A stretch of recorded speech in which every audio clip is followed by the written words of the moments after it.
Pagkalipas ng kalahating buwan ay nagbalik na ang mga Magic University students na nanggaling sa loob ng Nanjiang Catacombs. Naging usap-usapan ng ibang mga estudyante na napakalakas na raw ngayon ni Chen Yangxi at kilala na raw ito sa bansag na fairy swordsman. Nagawa raw nitong makapatay ng 8 rank 3 catacombs martial artist gamit lamang ang isang pag-atake. Sinabi ng isang lalaki na inakala raw niya na mahina lang si Chen Yangxi nang dahil sa pagkamahinhin nito pero mas malakas daw pala ito kaysa sa kanila. Binanggit ng isang estudyante na susubukan niya raw hingin ang number ni Chen Yangxi at aayain niya raw ito sa isang date. Pinayuhan ng isang lalaki ang kanyang kaibigan nang wag na raw nitong ituloy ang binabalak nito kung ayaw nitong mamatay sa pagkabugbog. Binati ni Fang Ping si Chen Yangxi sa pag-breakthrough nito sa pagiging isang peak rank 3 martial artist. Napakabilis nga raw nito lalo na't nasa advanced rank 3 pa lang ito noong huli silang nagkita. Tumugon si Chen Yangxi nang ito raw ay nang dahil sa tulong ng energy essence na ibinigay ng ating bida. Tinanong ni Chen Yangxi ang ating bida kung paano raw ito magdidiwang ng bagong taon. Sumagot si Fang Ping nang gaya pa rin daw ng dati. Uuwi raw ulit siya sa kanilang bahay. Nilinaw ni Chen Yangxi na ang ibig sabihin niya raw ay kung ano ang gagawin ng ating bida pagkatapos ng bagong taon, tinanong niya kung maaari niya ba raw itong hanapin sa Nanjiang. Sinabi ni Fang Ping na marami raw siyang tambak na trabaho, babalik nga raw siya agad sa kanilang universidad pagkatapos ng bagong taon. Tinanong ni Chen Yangxi kung ano raw ang mga bagay na nagugustuhan ng magulang at kapatid ng ating bida, ibibili niya raw ang mga ito ng ilang regalo. Tumugon si Fang Ping nang wag na raw itong mag-alala pa sa kanyang mga magulang.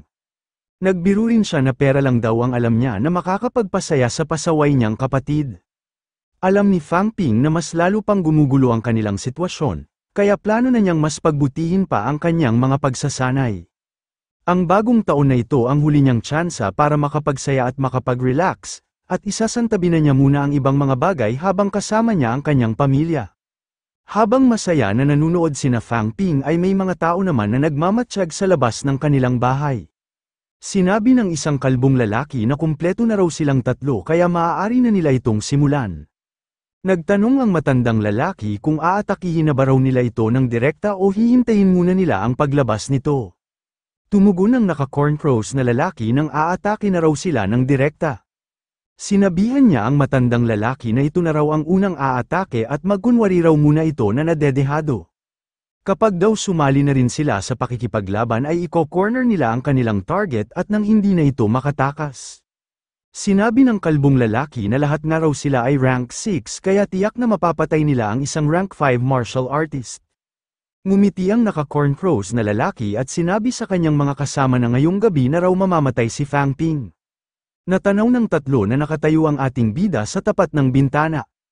Sinabihan ng kalbong lalaki ang matandang lalaki nang ito na raw ang mauna, pupunta nga raw siya sa kabilang gilid para sabay nila itong maatake sa magkabilang direksyon. Naghanda ang matandang lalaki para sa isasagawa niyang pag-atake. Naisip ng matandang lalaki na isa raw siyang elementary rank 6 at may sapat daw siyang lakas para pumatay ng isang rank 5 martial artist na tulad ng ating bida. Siguradong nga raw siya na mapapatay niya ito. Tumalon si Fang Ping sa bintana at agad na inatake ang kalaban na nagtatangka sa kanyang buhay. Kinabahan ang matandang lalaki sa kanyang kalagayan dahil napuruhan siya ng ating bida. Hihingi pa sana ito ng tulong sa kanyang mga kasamahan pero hindi na ito nagkaroon ng pagkakataon para makatakas. Napatay agad ni Fang Ping ang isang rank 6 martial artist gamit lamang ang isa niyang pag-atake. Nabahala ang ating bida noong mapansin niya na may aatake na naman sa kanya. Agad niyang iniharang ang kanyang espada para protektahan ang kanyang sarili. Habang dumidepensa ay napagtanto ng ating bida na isang peak rank 6 ang kalaban niyang ito. Naisip niya na agresibo nga raw ang paraan ng pag-atake nito kaya natitiyak niya na miyembro nga ito ng kulto.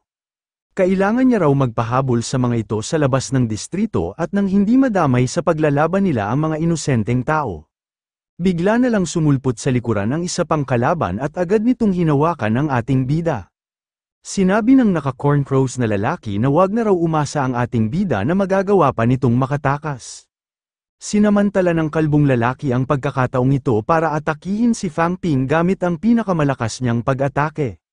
Sinabi ng kalbong lalaki na tingnan na nga lang daw nila kung hanggang kailan ito tatagal. Nagtaka ang naka-cornrows na lalaki noong mapansin nito ang liwanag na nagmumula sa ating bida. Nagulat ang dalawang miyembro ng kulto kung bakit may mga golden bones na agad ang ating bida gayong isa pa lang naman itong rank 5 martial artist. Iwinasiwas ni Fang Ping ang kanyang sandata para hindi siya agad malapitan ng kanyang mga kalaban. Sinabi ng naka-cornrows na lalaki na ano naman daw kung may golden bones ang ating bida. Kayang-kayang araw nila itong patayin lalo na't parehas silang rank 6. Sinabi ng kalbong lalaki na tanggapin na lang daw ng ating bida ang kapalaran nito at nang wala ng ibang madamay gaya na lang ng pamilya nito. Dumating si Wang Jinyang at sinabihan ang mga miyembro ng kulto na wala na raw ang mga itong tsansa na magawa pa ang kanilang pananakot. Ipinaalam ni Wang Jinyang na nailayo na raw niya ang pamilya ng ating bida. Sinabi niya rin na mabuti raw at nakatunog agad si Fang Ping sa binabalak ng mga miyembro ng kulto at agad siya nitong tinawag. Nagpasalamat si Fang Ping sa pagtulong sa kanya ni Wang Jinyang. Tinanong niya rin ito kung maaari ba raw muna nitong kalabanin ang peak rank 6 cult member sa loob ng 30 segundo. Kumilos na agad si Wang Jinyang para maisagawa na nila ang kanilang plano. Nagtanong ang intermediate rank 6 cult member kung binabalak ba raw siyang patayin ng ating bida. Tumugon si Fang Ping nang yun nga raw mismo ang kanyang gagawin. Sinabihan ng naka-cornrows na lalaki ang ating bida nang hanggang pangarap na lang daw ito. Agad na ginamit ni Fang Ping ang kanyang mental strength explosion para maapektuhan nito ang intermediate rank 6 na nanglikod sa kanya. Habang nanghihina pa ang kanyang kalaban ay agad siyang naghanda ng isang malakas na pag-atake. Walang kalaban-laban na namatay ang intermediate rank 6 cult member sa kamay ng ating bida. Naisip ni Fang Ping na hindi niya raw ito mapapatay ng ganoong kadali kung hindi siya nagsanay ng matindi at kung hindi niya natapos ang pagpapatibay sa mga huling buto ng kanyang bungo. Kumilos agad ang ating bida at sinalo ang tumilapon na si Wang Jinyang. Ipinagmalaki ni Wang Jinyang na nagawa niya raw tumagal ng mahigit 30 segundo laban sa isang peak rank 6. Sinabihan ni Fang Ping si Wang Jinyang nang kailangan daw nilang tumakbo. Natawa ang peak rank 6 cult member sa tangkang pagtakas ng dalawa. Nasa limitasyon ng araw ang katawan ng mga ito kaya hindi na rin ang mga ito magtatagal. Binanggit ni Fang Ping na kahit daw sa loob ng catacombs ay hindi sila nabugbog ng ganoong katindi, hindi nga raw katanggap-tanggap kung mamamatay lang sila ng dahil sa mga miyembro ng kulto. Sinabi ni Wang Jinyang na hindi raw siya papayag na mamamatay lang siya habang tumatakas. Hanggat may natitira pang araw silang lakas ay dapat silang lumaban. Tinanong ni Fang Ping si Wang Jinyang kung makakaya pa ba raw nitong makipaglaban. Tumugon si Wang Jinyang nang kailangan niya lang daw ng kahit na isang maliit na energy essence. Sinabihan ni Fang Ping si Wang Jinyang nang magtiyaga na lang daw muna ito sa isang high-quality energy stones dahil yun lang daw ang mayroon siya. Ipinaalam ni Wang Jinyang ang naiisip niyang plano. Pipigilan niya nga raw ang nakasunod na peak rank 6 cult member at nang makatakas ang ating bida. Tinanong ni Fang Ping si Wang Jinyang kung ano ba raw klase ng tao ang tingin nito sa kanya. Nagpunta nga raw ito doon para iligtas siya kaya hindi niya hahayaan na isakripisyo nito ang kanyang sarili. Sinabihan ni Fang Ping si Wang Jinyang nang kalabanin daw muna nito ng saglit ang nakasunod na kalaban habang naghahanda raw siya ng isang malakas na bomba para mapatay nila ito. Sinimulan na ni Fang Ping ang pagpapalabas ng kanyang Heaven and Earth energy, magiging halos kasing lakas nga raw nito ang pag-atake ng isang rank 7 Grandmaster. Sinabi ni Wang Jinyang na ibuhos na raw nila doon ang lahat ng kanilang lakas at makakaya. Sinabihan ni Fang Ping si Wang Jinyang nang kailangan daw nitong tumakbo ng mabilis kapag binomba na niya ang kanilang kalaban. Napaisip ang ating bida kung makakaya ba raw niyang maibalik ang nasira niyang laman at nawala niyang dugo gamit ang kanyang system. Pero bahala na nga raw kung ano man ang mangyari sa kanya, ang mahalaga raw ay mabomba niya ang walang hiya na humahabol sa kanila. Nag-alala si Fang Ping noong mapansin niya na nauubusan na ng lakas si Wang Jinyang. Agad niya itong sinabihan nang papasok daw sila sa loob ng nasa ibabang butas. Pumanaog ang peak rank 6 cult member at sinabihan sina Fang Ping nang napakaduwag daw ng mga ito, lumabas nga raw ang mga ito at makipaglaban sa kanya. Lumabas nga ang ating bida at agad na inihagis ang inipo niyang Heaven and Earth energy. Sinabihan niya ang peak rank 6 cult member nang tanggapin nga raw nito ang kanyang regalo. Pumasok ulit si Fang Ping sa loob ng butas at agad na binuhat ang nanghihinang si Wang Jinyang. Habang karga niya ito ay lumubog sila ng malalim para hindi sila mahagip ng malakas na pagsabog na dulot ng kanyang kapangyarihan. Nagulat ang mga tao na nasa loob ng Nanjang Commander Department sa malakas na lindol na kanilang naramdaman. Nagtanong ang isang lalaki kung sino raw kayang highly ranked martial artist ang gumamit ng ganoong kalakas na kapangyarihan. Sinabihan ng isang lalaki ang kanyang mga kasamahan nang magsikilos na raw ang mga ito at agad na mag-imbestiga. Tawagin rin daw ng mga ito ang mga Grandmasters na malapit sa kanilang lugar. Lumabas na si Fang Ping mula sa napakalalim na lupa na kanilang pinagtaguan. Humingi siya ng pasensya at tinanong si Wang Jinyang kung buhay pa ba raw ito. Nag-thumbs up naman si Wang Jinyang para ipaalam na ayos lang siya. Tinanong ni Fang Ping ang nag-aagaw buhay na kalbo kung bakit pa ba raw ito gumagapang. Huwag nga raw itong umasa na mabubuhay pa ito dahil hindi naman nila ito katulad. Nagyabang si Fang Ping na mutated na nga raw ang mga buto at bone marrows nila ni Wang Jinyang kaya magiging ayos lang sila. Nagbanta ang kalbong lalaki nang hindi raw titigil ang kanilang kulto hanggat hindi namamatay ang ating bida. Tinanong ni Fang Ping ang kalbong lalaki kung may nangyari ba raw na pangloob na alitan sa kinabibilangan nitong kulto. Talagang hinayaan na raw na mga rank 6 lang ang ipadala para sa pagpapaligpit sa kanya. Mukhang may mga nakabangga nga raw ang mga ito kaya gusto na ang mga itong ipadispatcha ng ibang mga miyembro. Nanghuhula lang si Fang Ping sa kanyang mga sinasabi, pero pinagpatuloy niya pa rin ito dahil napansin niya na naaapektuhan nito ang kalbong lalaki. Sinabi ng ating bida na alam na raw niya ngayon kung bakit bigla na lang siyang nakatanggap ng isang mensahe na may mga magtatangkang pumatay sa kanya. Mukhang mga kalaban nga raw pala ng mga ito ang nagpadala sa kanya ng babala. Hinusayan pa ni Fang Ping ang pagtatahi ng kwento para mapaniwala niya ang lalaki na pinagtaksilan nito ng mga miyembro ng kinabibilangan nitong kulto. Nagbunga naman ang estratehiya ng ating bida, nagsalita nga ang kalbong lalaki bago pa ito mawalan ng hininga. Kahit nahihirapan ng magsalita ay sinambit nito ang mga pangalan ni Liu He ng Zhengyang Martial Arts School at Zhao Yu ng Jiang Pil Company. Tinanong ni Fang Ping ang nag-aagaw buhay na kalbo kung miyembro ba raw ng kulto ang mga pangalan na binanggit nito. Ang huling salita na lang na nabitawan ng kalbo ay ang patayin nga raw ang mga walang hiyang ito. Nagulat si Wang Jinyang sa impormasyon na kanilang nalaman. Magiging magulo nga raw ito kung talagang ang sangkot dito ang isang martial arts school at ang isang pill company. Nasiyahan ng ating bida sa pagkasangkot ng isang pill company. Sinabihan niya si Wang Jinyang nang huwag daw itong magsasalita ng kahit na ano kapag dumating na doon ang mga Grandmaster. Manood na nga lang daw ito kung paano niya gagatasan ang isang kilalang kumpanya. Sinabihan ni Southern Region Commander Wu Chuan ang mga kasama niyang Grandmaster nang maghanda raw ang mga ito sa pakikipaglaban dahil nakakaramdam daw siya ng enerhiya ng mga martial artist na malapit sa kanila. Sumigaw si Fang Ping para matagpuan agad sila ng mga naghahanap na Grandmaster. Nagulat si Wu Chuan noong makita nito ang kondisyon ng ating bida, tinanong niya kung bakit ito lubhang nasugatan. Nagtanong si Fang Ping kung may dala ba raw na revival pill si Grandmaster Wu Chuan, sinabi niya na malapit na nga raw siyang mamatay. Binanggit niya rin na ang Magic University naman daw ang magbabayad sa mga revival pills na ibibigay nito sa kanya. Tumugon si Wu Chuan nang hindi nga raw sapat ang revival pills para magamot ang naaagnas na katawan ng ating bida. Pinagmadali niya ang ating bida at pinaabsorb niya ang kanyang enerhiya para gumaling agad ito. Nagulat si Fang Ping noong maramdaman niya na bumabalik ang mga nawala niyang laman at dugo, lahat nga raw ng tinamo niyang pinsala ay mabilis na gumagaling. Mukhang ito nga raw pala ang invincible matter na kayang magpagaling ng kahit na anong sugat at naririnig niya lang noon bilang isang alamat. Sinabihan ni Fang Ping si Grandmaster Wu Chuan nang bigyan pa nga raw siya nito ng mas maraming invincible matter. Iginiit ni Wu Chuan na sapat na raw ang naibigay niya para gumaling ang ating bida. Hindi niya raw ito maaaring aksayahin dahil inihahanda niya raw ito sa pakikipaglaban nila sa mga taga Nanjang Catacombs. Nagparinig si Fang Ping nang napakakuripot naman daw ni Grandmaster Wu Chuan. Ipinaliwanag ni Wu Chuan na tanging ang mga rank 8 lang daw pataas ang kayang makapag-cultivate ng invincible matter at sa loob pa raw ito ng mahabang panahon.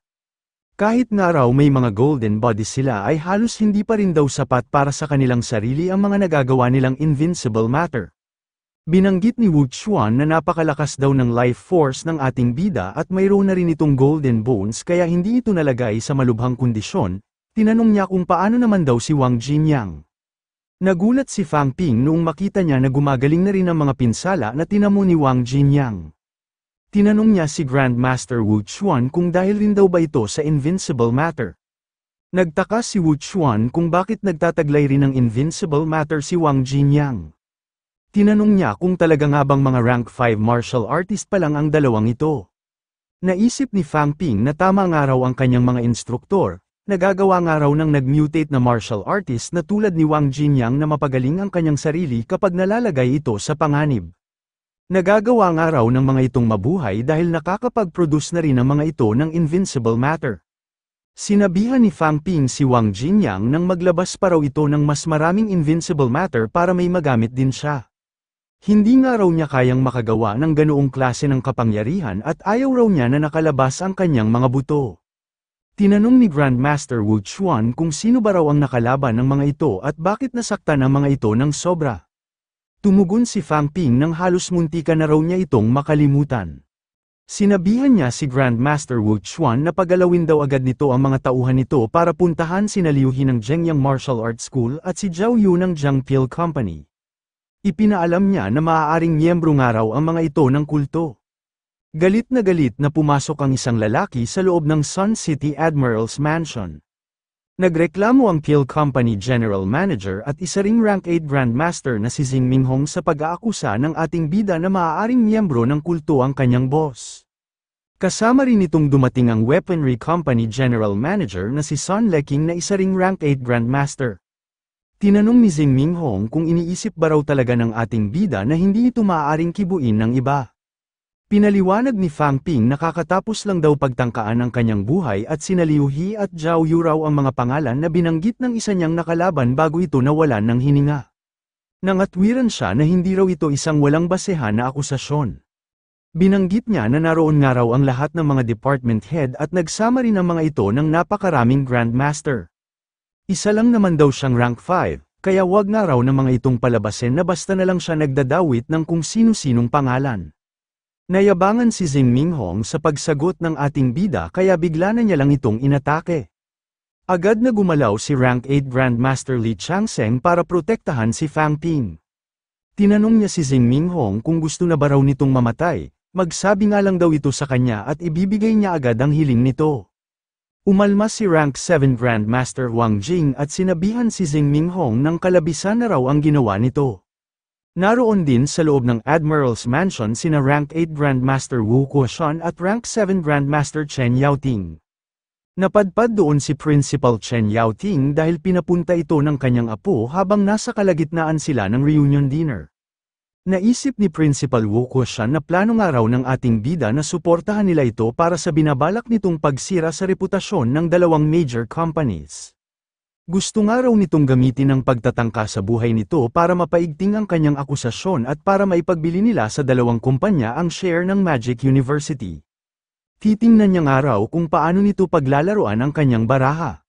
Sinabi ni Fang Ping na pagkarating pa lang daw doon ni Grandmaster Xing Minghong ay inatake agad siya nito gamit ang kapangyarihan nito bilang isang rank 8. Tingnan na nga lang daw ng mga ito kung gaano kalala ang tinamo niyang pinsala mula sa pag-atake nito. Binanggit din ni Fang Ping na isang araw itong rank 8 at mukhang balak nitong patahimikin ang isang rank 5 na tulad niya. Marahil ay ayaw nga raw nito sa kanya nang dahil lang sa mas mababa ang kanyang rank. Tinanong ni Fang Ping kung ano raw ang palagay ng mga Grandmasters na naroon ngayon. Kapag daw pinalagpas lang nila ang ginawa ni Grandmaster Xing Minghong ay tila hindi na rin naiiba sa kulto ang palakad sa kanilang bansa. Kung madali lang daw pala sa kanilang mga highly ranked martial artist na pumatay ng kahit na sino, ay mas mabuti pa raw siguro kung sumuko na lang sila sa mga taga-catacombs. Nakialam na si Wu Chuan at pinakiusapan ng lahat na kumalma lang daw ang mga ito.